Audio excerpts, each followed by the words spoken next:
Hello hi नमस्कार साथियों। तो एक उत्तर प्रदेश अधीनस्थ स्वयं सेवा आयोग द्वारा यूपी ट्रिपल एससी द्वारा लोअर पीसीएस की मुख्य परीक्षा के लिए पर्यावरण एवं पारिस्थितिकी आपदा प्रबंधन के क्वेश्चन, जिसमें मैं 2 वीडियो पहले कर चुका हूँ। आज हम तीसरी वीडियो करने जा रहे हैं, जिसमें 110 क्वेश्चन से आगे के क्वेश्चन मिलेंगे। अगर अच्छा लगे तो प्लीज एक लाइक और कमेंट जरूर करना। देखते हैं 111वां क्वेश्चन। एक पारिस्थितिकी तंत्र के लिए प्रेरक बल है, तो इसका आंसर है ऑप्शन नंबर ए सोलर एनर्जी, सौर ऊर्जा। क्वेश्चन नंबर 112, पारितंत्रों की घटती उत्पादकता के क्रम में उनका निम्नलिखित में से कौन सा अनुक्रम सही है, तो इसका आंसर है ऑप्शन नंबर सी मैंग्रोव, खासी झील, महासागर। क्वेश्चन नंबर 113, पारिस्थितिकी तंत्र में तत्वों के चक्रण को क्या कहते हैं, इसका आंसर है option number B bio biogeochemical भू जैव भू रासायनिक चक्र। क्वेश्चन नंबर 114, पादपाल एक सुविधा है, तो इसका आंसर है ऑप्शन नंबर सी नियंत्रित परिस्थितियों में पौधों को उगाने के लिए। इसकी व्याख्या देख लेते हैं। नियंत्रित परिस्थितियों में पौधों को उगाने के लिए पादपाल फोटोट्रॉन का इस्तेमाल किया जाता है। धातव्य है कि भारतीय कृषि अनुसंधान संस्थान ने 1997 में राष्ट्रीय फोटोट्रॉन सुविधा की स्थापना की थी। यह नियंत्रित परिस्थितियों में पौधों की जीवित प्रतिक्रियाओं और जलवायु परिवर्तन तथा ग्रीन हाउस गैसों के संभावित प्रभाव का अध्ययन करने के लिए यह देश में अपनी तरह की पहली सुविधा है। क्वेश्चन नंबर 115, खाद्य श्रृंखला क्या है, तो इसका आंसर है ऑप्शन नंबर सी एक जीव से दूसरे जीव को खाद्य और ऊर्जा का पारण। क्वेश्चन नंबर 116, इनमें से कौन सा खाद्य श्रृंखला का निर्माण करता है, तो इसका आंसर है ऑप्शन नंबर बी घास, बकरा, आदमी। क्वेश्चन नंबर 117, पारिस्थितिकी तंत्र में उच्चतम पोषण स्तर किसका होता है, इसका आंसर है ऑप्शन नंबर डी सर्वाहारी। इसकी व्याख्या देखते हैं। जो जीव शाकाहारी मांसाहारी दोनों होते हैं उन्हें सर्वाहारी कहते हैं। सर्वाहारी में मुख्यतः मनुष्यों को रखा जाता है, क्योंकि वे अपना भोजन पौधों एवं जंतुओं दोनों से प्राप्त करते हैं। इन्हें सर्वोच्च पोषण स्तर के अंतर्गत रखा जाता है। क्वेश्चन नंबर 118, प्रथम पोषक स्तर के अंतर्गत आते हैं, तो इसका आंसर है ऑप्शन नंबर डी हरित पादप। क्वेश्चन नंबर 119, जीवों के निम्नलिखित प्रकारों पर विचार कीजिए, तो इसका आंसर है ऑप्शन नंबर बी। इसका आंसर है ऑप्शन नंबर बी यानी कि 2 साइनोबैक्टीरिया और डाइटम। क्वेश्चन नंबर 120, जैविक एवं अजैविक संगठनों के मध्य बिचौलिए का कार्य करते हैं, तो इसका आंसर है option number B वियोजक, decomposers.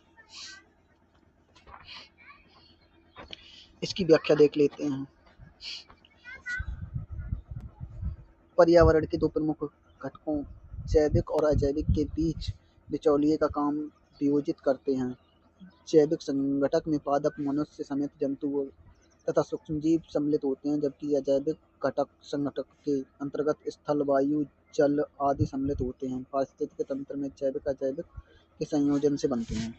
Question number 121, जलीय पर्यावरण में डीटीटी संदर्भ के आंकलन के आधार पर आहार श्रृंखला में प्रदूषण का स्तर निम्नलिखित अनुक्रम में बढ़ता है, तो इसका आंसर है ऑप्शन नंबर बी जल पादप, घोंघा, मछली, पक्षी। क्वेश्चन नंबर 122, बायोमास का एक उल्टा पिरामिड किस पारिस्थितिकी तंत्र में पाया जाता है, तो इसका आंसर है ऑप्शन नंबर ए समुद्री में। क्वेश्चन नंबर 123, निम्नलिखित में से कौन सा आहार श्रृंखला का सही क्रम है, तो इसका आंसर है option number A diatom crustacea herring. Question number 124, निम्नलिखित में से कौन सा जीव किसी परितंत्र में प्राथमिक उपभोक्ता वर्ग को निरूपित करता है, तो इसका आंसर है ऑप्शन नंबर ए इल्ली। इसकी इसकी व्याख्या देखते हैं। प्राथमिक उपभोक्ता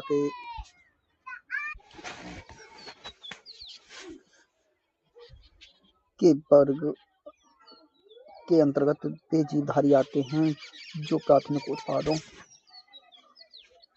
हरे पौधों से अपना भोजन प्राप्त करते हैं। ये शाकाहारी होते हैं। इल्ली है, गाय है, जैसे बकरी, जैसे हिरण, जैसे खरगोश, जैसे टिड्डा आदि। द्वितीय उपभोक्ता वर्ग के अंतर्गत वे जीवधारी आते हैं जो अपना भोजन शाकाहारियों अथवा प्राथमिक उपभोक्ताओं को खाकर प्राप्त करते हैं, जैसे मेढक। तृतीय उपभोक्ता के अंतर्गत वे मांसाहारी जीव आते हैं जो द्वितीय उपभोक्ता को खाकर प्राप्त करते हैं, जैसे सांप और चिड़िया। Question number 125। समुदायों का वह संपूर्ण क्रम जो किसी दिए गए क्षेत्र में क्रमिक रूप से बदलता है। तो इसका आंसर है ऑप्शन नंबर बी, क्रमक। देखते हैं इसकी व्याख्या। समुदायों का वह संपूर्ण क्रम जो किसी दिए गए क्षेत्र में क्रमिक रूप से बदलता है, क्रमक कहलाता है। किसी भी परिस्थिति तंत्र आवास में वनस्पति के एक युग्म के दूसरे समुदाय द्वारा प्रतिस्थापन को अनुक्रम कहते हैं तथा इस तरह के परिवर्तन के क्रम को श्रेणी कहते हैं, क्रमक या श्रेणी कहते हैं, अथवा समुदाय का संपूर्ण क्रम जो दिए हुए क्षेत्र में सफलतापूर्वक प्रवर्तित होता है उसे क्रमक कहते हैं।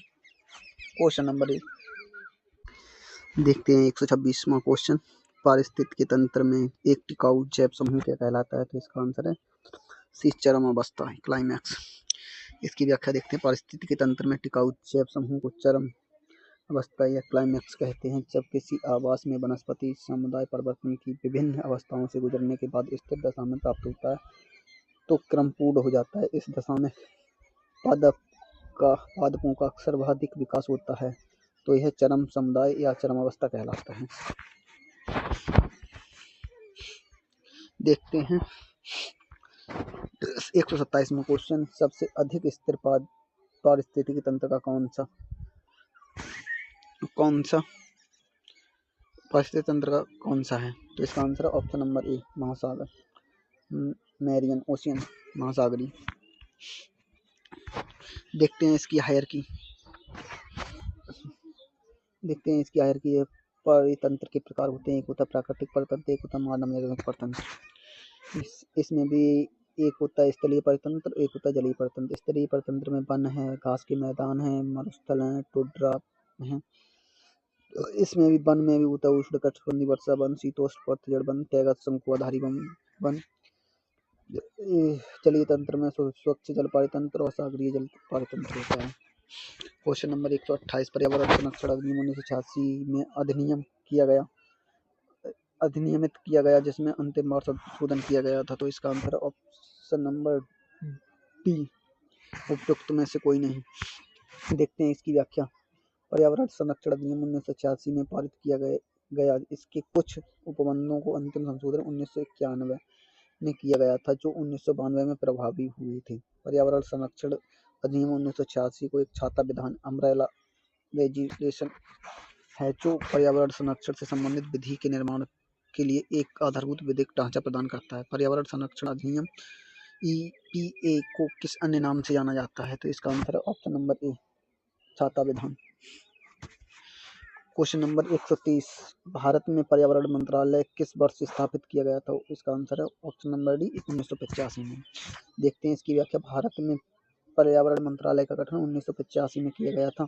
यह मंत्रालय मुख्यतः देश में पर्यावरण एवं वानिकी कार्यक्रमों के कार्यान्वयन की योजना, प्रचार, समन्वय, देखरेख के लिए जिम्मेदार है। इसका मुख्यालय नई दिल्ली में है, जबकि पर्यावरण विभाग की स्थापना 1980 में किया गया था। Question number 131। पर्यावरण संरक्षण अधिनियम 1986 भारत सरकार को सशक्त करता है कि इसका आंसर है ऑप्शन नंबर बी, करता है। केवल दो सही है। वह विभिन्न स्रोतों से पर्यावरणीय प्रदूषकों के उत्सर्जन या विसर्जन के मानक निर्धारित करें। देखते हैं क्वेश्चन नंबर 132। पर्यावरण सामान्यतया पर्यावरण को निम्न प्रकार से वर्गीकृत किया जा सकता है। निम्नलिखित में से कौन सा निम्नलिखित में से कौन सा एक वर्गीकरण का अंश नहीं है? तो इसका आंसर है ऑप्शन नंबर ए, परिचालन पर्यावरण। इसके जो अंश हैं वो है भौतिक पर्यावरण, सांस्कृतिक पर्यावरण, जैविक पर्यावरण। देखते हैं इसकी व्याख्या। पर्यावरण किसी जीव के चारों ओर घिरी भौतिक एवं जैविक दशाओं एवं उनके साथ अंतःक्रिया को सम्मिलित करता है। चूंकि मनुष्य प्राकृतिक क्षेत्र से लेकर मानव निर्मित सामाजिक एवं सांस्कृतिक क्षेत्र में रहता है, अतः भौतिक पर्यावरण को जैविक, अजैविक, सांस्कृतिक पर्यावरण में वर्गीकृत किया जाता है। इन्हीं से पर्यावरण की रचना होती है। पर्यावरण को निम्न प्रकार से वर्गीकृत किया जाता है। जैसे पर्यावरण से होती है अजैविक, जैविक, सांस्कृतिक। तो अजैविक में आता है वायुमंडल, जलमंडल, स्थलमंडल, और जैविक में आता है उत्पादक, उपभोक्ता, घटक। संस्कृत में सामाजिक, आर्थिक, राजनीतिक होता है। अतः इस प्रचालन में पर्यावरण इसमें शामिल नहीं है। देखते हैं क्वेश्चन नंबर 133। पर्यावरण किससे बनता है? पर्यावरण जैविक घटकों से भी बनता है, भू आकृतिक घटकों से भी बनता है, अजैविक घटकों से बनता है। इसका आंसर है ऑप्शन नंबर डी, उपरोक्त सभी। निम्न क्वेश्चन देखते हैं 134वां क्वेश्चन। निम्न में से किस एक का संबंध पर्यावरणीय सुरक्षा से नहीं है? तो इसका आंसर है ऑप्शन नंबर बी, गरीबी कम करना। इसका नहीं है। धारणीय विकास करना इसका है। वातानुकूलन करना, कागज के थैले का प्रयोग करना। ये आया UPRO परीक्षा 2013 में। देखते हैं 135वां क्वेश्चन। पर्यावरण अपकर्षक से क्या अभिप्राय है? पर्यावरण गुणों का पूर्ण रूप से नियमनीकरण, मानवीय क्रियाकलापों के विपरीत परिवर्तन लाना, पारिस्थितिकी भिन्नता के परिणाम स्वरूप पारिस्थितिकी असंतुलन, उपरोक्त में से सभी। तो इसका आंसर उपरोक्त सभी। देखते हैं इसकी व्याख्या। पर्यावरण अपकर्षक या पर्यावरणीय अवनयन से अभिप्राय पर्यावरणीय गुणों का पूर्ण रूप से निम्नीकरण, मानवीय क्रियाकलापों से पर्यावरण में विपरीत परिवर्तन लाना तथा पारिस्थितिकी भिन्नता के परिणाम स्वरूप पारिस्थितिकी असंतुलन से होता है। पर्यावरण अपकर्षक के अंतर्गत मानवीय क्रियाकलापों तथा प्राकृतिक प्रकरणों, स्थानीय, प्रादेशिक तथा वैश्विक स्तर पर पर्यावरण का ह्रास होता है। सभी नीचे दिए गए कथनों पर विचार करें, सही उत्तर चयन करें। प्राकृतिक पर्यावरण स्वच्छ होता है। मानवीय क्रियाएं पर्यावरणीय प्रदूषण का कारण है। तो इसका आंसर है option number B. A R दोनों सही है, परंतु ए आर की सही व्याख्या नहीं करता है। 137वां क्वेश्चन। निम्नलिखित में से कौन सा पारिस्थितिकी निकेत के बारे में सही नहीं है? तो इसका आंसर है ऑप्शन नंबर बी। पारिस्थितिकी निकेत में यदि संसाधन पर्याप्त हो तो प्रजातियों की संख्या कम हो जाती है। देखते हैं इसकी व्याख्या। प्रकृति में अनेक प्रजातियां एक ही पर्यावास में पाई जाती हैं, परंतु उनके कार्य भिन्न भिन्न होते हैं। पर्यावास में किसी प्रजाति के कार्यात्मक लक्षण निकित कहलाते हैं। किसी प्रजाति का पर्यावरण इसके पत्ते जहाँ वह रहता है के समान है, जबकि निकेत को इसके व्यवसाय के रूप में समझा जाता है। निकेत का तात्पर्य किसी प्रजाति के समस्त क्रियाकलाप, संबंधों और उस योग से है जिसके द्वारा यह प्रजाति अपनी उत्तरजीविता एवं जनन के लिए पर्यावास संसाधनों के उपयोग करती है। यदि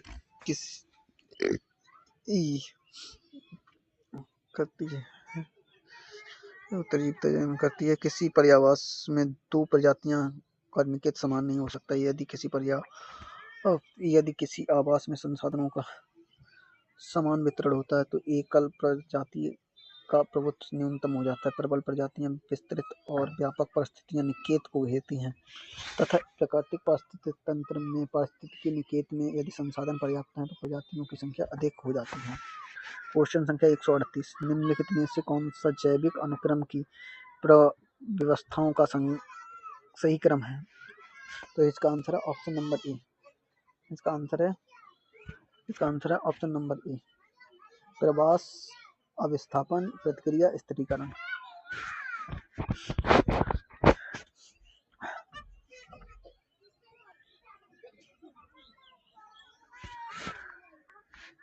देखते हैं इसकी व्याख्या।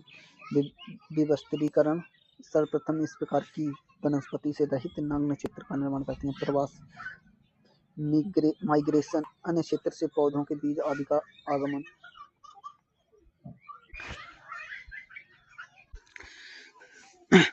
तीसरा, अस्थापन, पौधों के बीजों की स्थापना और पौधों का जनन होता है। प्रतिक्रिया, रिएक्शन, विकसित पौधों में के मध्य प्रतिस्पर्धा तथा उसका स्थानीय आवास पर प्रभाव। स्थिरीकरण, प्रजातियों की जनसंख्या का अंतिम समस्थिति की दशा को प्राप्त करना होता है। क्वेश्चन संख्या 139, निम्नलिखित में से कौन सा वृक्ष एक ऐसे कीट के साथ एक अद्वितीय संबंध बनाता है जो इस वृक्ष के साथ सही विकसित हुआ है और वह एकमात्र कीट है जो पेड़ को परागित कर सकता है? तो इसका आंसर है ऑप्शन नंबर ए, अंजीर। देखते हैं इसकी व्याख्या। अंजीर का पेड़ एक ऐसे कीट ततैया के साथ अद्वितीय संबंध दर्शाता है जो इस वृक्ष के साथ सह विकसित हुआ है। ततैया एक कीट है जो इस पेड़ को परागित करती है। क्वेश्चन संख्या 140, स्थलीय पारिस्थितिकी तंत्र में हरे पौधे अपनी पत्तियों पर पड़ने वाले सूर्य के प्रकाश को अवशोषित करते हैं और इसे खाद्य ऊर्जा में परिवर्तित करते हैं। प्रकाश संश्लेषण की प्रक्रिया के लिए सभी हरे पौधे द्वारा अवशोषित सौर विकिरण का प्रतिशत लगभग कितना होता है? तो इसका आंसर ऑप्शन नंबर ए, 1%। देखते हैं इसकी व्याख्या। अधिकांश सौर ऊर्जा प्रकाश संश्लेषण के लिए अनुपयुक्त तरंगदैर्ध्य पर होती है। पृथ्वी तक पहुंचने वाली 98 से 99% सौर ऊर्जा पत्तियों और अन्य सतहों में परावर्तित होती है और अन्य अणुओं द्वारा अवशोषित होती है जो इसे गर्मी में बदल देती है। इस प्रकार केवल 1-2% सौर ऊर्जा पौधों द्वारा ग्रहण की जाती है। क्वेश्चन संख्या 141, निम्नलिखित में से कौन सा वृक्ष पर्यावरण के लिए खतरा है? तो इसका आंसर है option number B, eucalyptus. Question संख्या 142, अपने ही वातावरण में एक जैव समुदाय जैसे तालाब, महासागर, वन, यहाँ तक कि एक जलीय जीवशाला भी को क्या कहा जाता है? तो इसे कहा जाता है ऑप्शन नंबर डी, पारिस्थितिकी तंत्र। क्वेश्चन नंबर 143, निम्नलिखित में से कौन पारिस्थितिकी तंत्र के विषयों में सही नहीं है? तो इसका आंसर है ऑप्शन नंबर सी, यह एक बंद तंत्र होता है। क्वेश्चन नंबर 144, पारिस्थितिकी संक्रमण अवधारणा का सर्वप्रथम प्रयोग किया गया था? तो इसका आंसर है ऑप्शन नंबर बी, बेनेट द्वारा। देखते हैं इसकी परिभाषा। पारिस्थितिकी संक्रमण अवधारणा का सर्वप्रथम प्रयोग बेनेट द्वारा 1976 में किया गया था। पारिस्थितिकी संक्रमण से तात्पर्य मानव और उसके भौतिक वातावरण के बीच संबंधों के अध्ययन से है। क्वेश्चन नंबर 145, सर्वप्रथम गहन पारिस्थितिकी डीप इकोलॉजी शब्द का प्रयोग किया था? तो इसका आंसर है ऑप्शन नंबर डी, अर्नीजनेस ने। गहन पारिस्थितिकी डीप इकोलॉजी शब्द का प्रयोग सर्वप्रथम अर्नीजनेस ने किया था। यह पर्यावरणवाद की एक ऐसी विचारधारा है जो प्राकृतिक पर्यावरण के संरक्षण के लिए क्रांतिक उपायों पर बल देती है। क्वेश्चन नंबर 146, पारिस्थितिकी पदचाप के माप की इकाई होती है? तो इसका आंसर है ऑप्शन नंबर ए, भूमंडलीय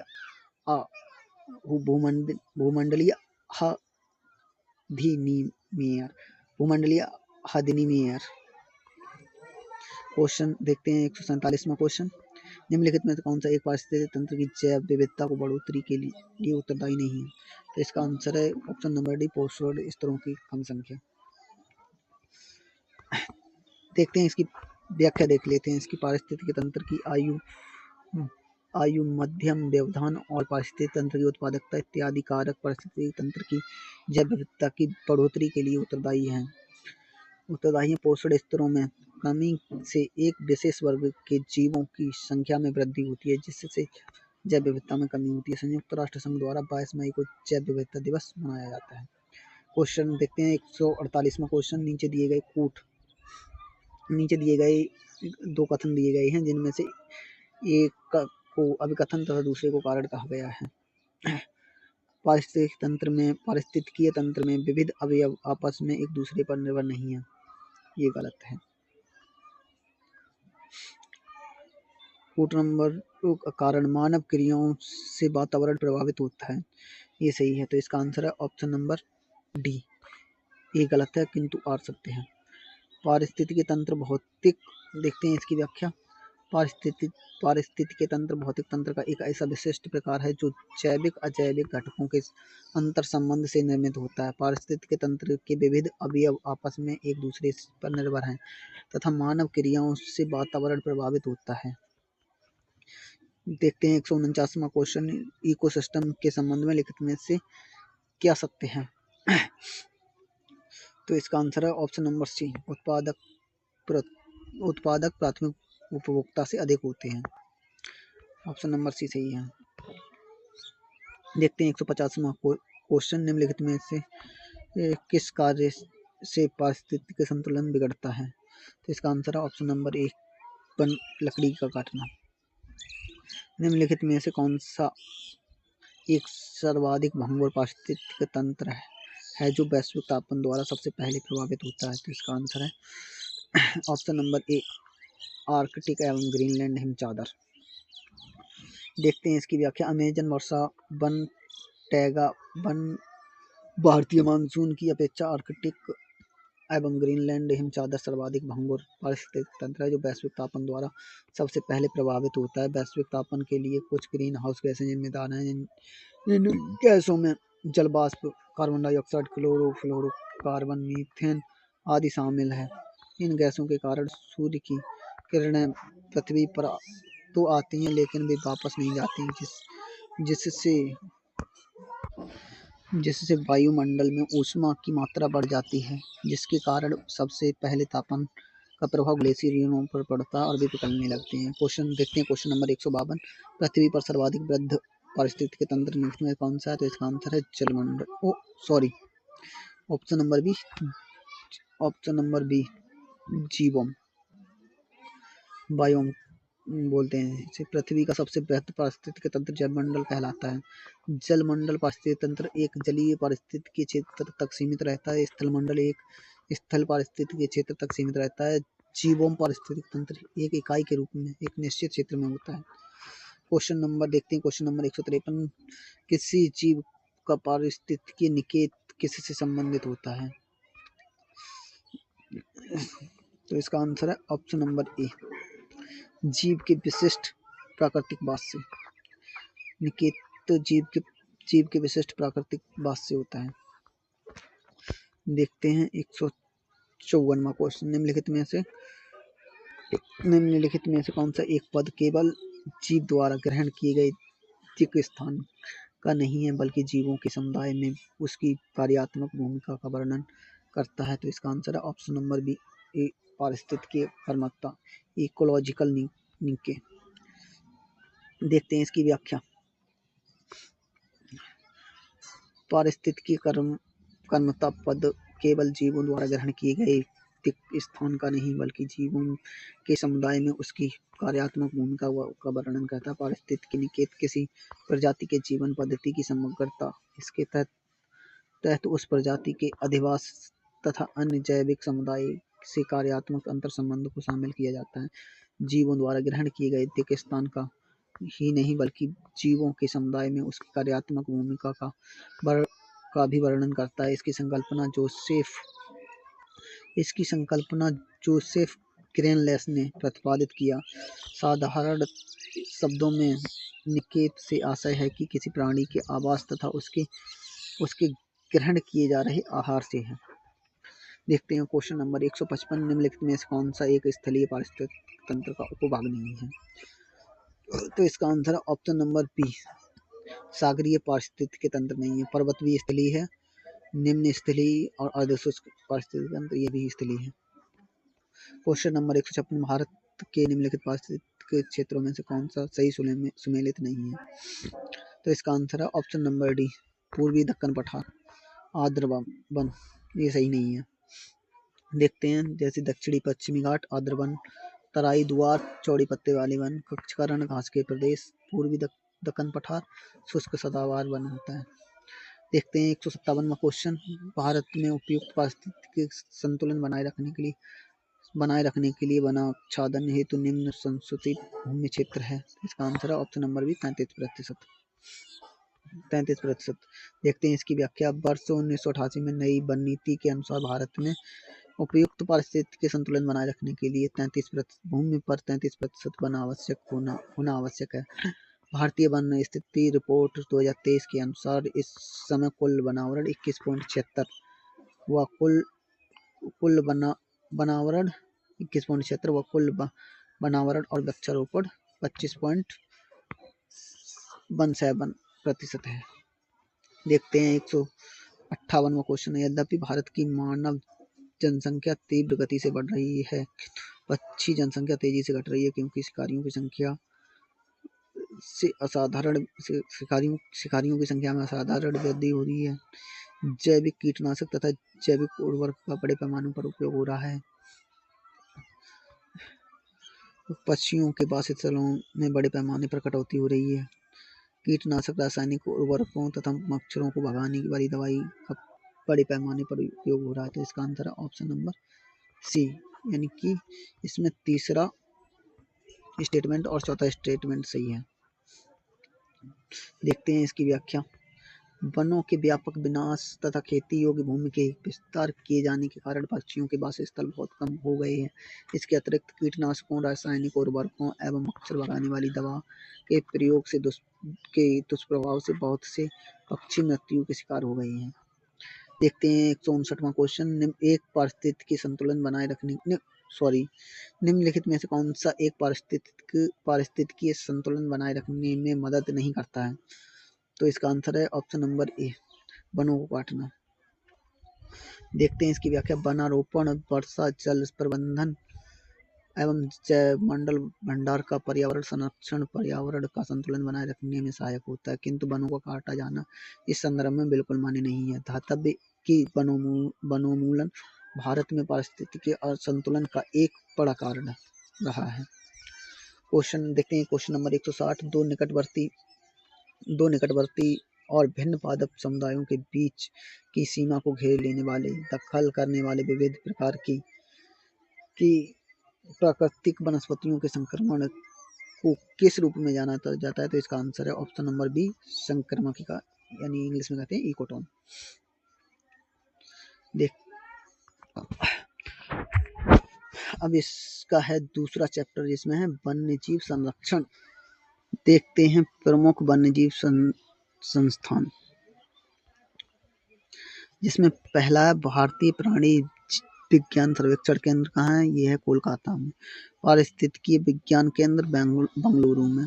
भारतीय वन प्रबंधन संस्थान भोपाल में। हिमालयी पर्यावरण एवं विकास का गोविंद वल्लभ पंत संस्थान अल्मोड़ा उत्तराखंड में है। Indian forest college Dehradun Uttarakhand में है। भारतीय वन सर्वेक्षण केंद्र देहरादून में है। ये हर 2 वर्ष में वन रिपोर्ट जारी करती है। Indian institute of ecology and environment, ये नई दिल्ली में है। Indian forest ranger college Dehradun में है। भारतीय वन्यजीव अनुसंधान संस्थान देहरादून में है। भारतीय वन्यजीव संस्थान देहरादून में है। भारतीय वनस्पति उद्यान कोलकाता में है। सलीम अली पक्षी विज्ञान तथा प्राकृतिक इतिहास केंद्र, ये कोयम्बटूर तमिलनाडु में है। राष्ट्रीय प्राकृतिक इतिहास संग्रहालय नई दिल्ली में है। राष्ट्रीय प्राकृतिक इतिहास संग्रहालय नई दिल्ली में है। राष्ट्रीय पर्यावरण अभियांत्रिकी अनुसंधान संस्थान नीरी, ये नागपुर महाराष्ट्र में है। राष्ट्रीय पर्यावरण शोध संस्थान नागपुर महाराष्ट्र में है। केंद्रीय पक्षी शोध संस्थान, ये इज्जतनगर बरेली में। भारत का सबसे विशाल संग्रहालय कौन सा है? तो यह इंडियन म्यूजियम कोलकाता में। बॉम्बे नेचुरल हिस्ट्री सोसाइटी 1838 में बनी थी, ये महाराष्ट्र में है। Madras crocodile bank trust Chennai Tamil Nadu में है। भारत का सबसे बड़ा मछली घर रांची झारखंड में है। भारत का सबसे विशाल चिड़ियाघर, ये जूलॉजिकल गार्डन्स अलीपुर कोलकाता में है। भारत का सबसे विशाल पक्षी उद्यान, विश्व का सबसे बड़ा चिड़ियाघर। भारत का सबसे बड़ा विशाल पक्षी उद्यान भरतपुर राजस्थान में है और विश्व का सबसे बड़ा चिड़ियाघर क्रूजर दक्षिण अफ्रीका में है। विश्व में सबसे अधिक जंतु संग्रह वाला जंतु उद्यान, ये बर्लिन जूलॉजिकल गार्डन जर्मनी में है।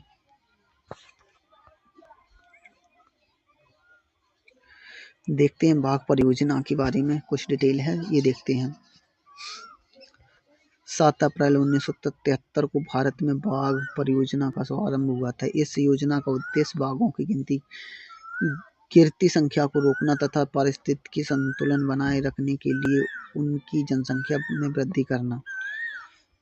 फरवरी 2016 में असम के ओरंग एवं 6 सितंबर 2016 को अरुणाचल प्रदेश के कमलांग राष्ट्रीय पार्क को देश का क्रमशः 49वां और 50वां बाघ अभयारण्य घोषित किया गया। तत्पश्चात मई 2021 में 51वां बाघ आरक्षित के रूप में श्री विल्लीपुथुर मेघामलाई तमिलनाडु को शामिल किया गया था। वर्ष 2024 में रातापानी बाघ अभयारण्य एवं वर्ष 2025 में माधव बाघ अभयारण्य को देश का 57वां और 58वां टाइगर रिजर्व घोषित किया गया था। इस प्रकार अब तक देश में कुल 58 बाघ आरक्षित क्षेत्र बनाए जा चुके हैं।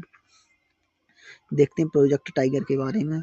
1970 में केंद्र सरकार ने बाघों के शिकार पर प्रतिबंध लगाया था। 1973 में केंद्रीय वन पर्यावरण मंत्रालय ने WWF के सहयोग से कॉर्बेट सहित 9 नेशनल पार्क प्रोजेक्ट टाइगर की शुरुआत की थी।